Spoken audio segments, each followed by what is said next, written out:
Disk problem का होऊ नये किंवा ते कसे अवॉइड करता येतील. ऑब्व्हियसली जर आपलं सिटिंग जॉब आहे तर त्यांनी प्रत्येक 30 ते 40 मिनिटाला त्या चेअरमधनं उठलं पाहिजे.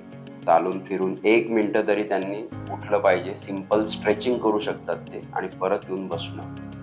दुसरी महत्त्वाची गोष्ट की हायड्रेशन मेंटेन करणं. तुम्ही सूप, ज्यूस, वॉटर काहीतरी इनटेक हा एव्हरी 3-4 अवर्स घेतला पाहिजे, की ज्याने आपले मसल्स पाझप होत नाही. बऱ्याच लोकांमध्ये व्हिटॅमिन डेफिशियन्सीज असतात, B12, D3. आय थिंक ते करेक्ट करणं खूप आवश्यक आहे. आता फिरस्ती जर जास्त असेल तर टू व्हीलरवर फिरस्तीने जास्त प्रमाणात आपल्या बॅकला प्रॉब्लेम होतो as compare to the four wheeler.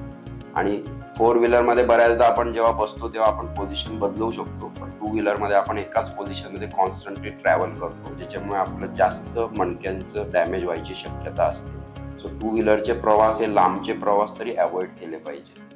आणि ऑब्व्हियसली जर तुम्ही रेग्युलर एक्सरसाइज केली, सकाळच्या वेळी एक 15 ते 20 मिनिटं जर तुम्ही बॅक एक्सरसाइज केली, थोडं वॉकिंग केलं, स्ट्रेचिंग केलं मानेचं आणि कमरेचं, तर तुम्ही हे अवॉइड करू शकता.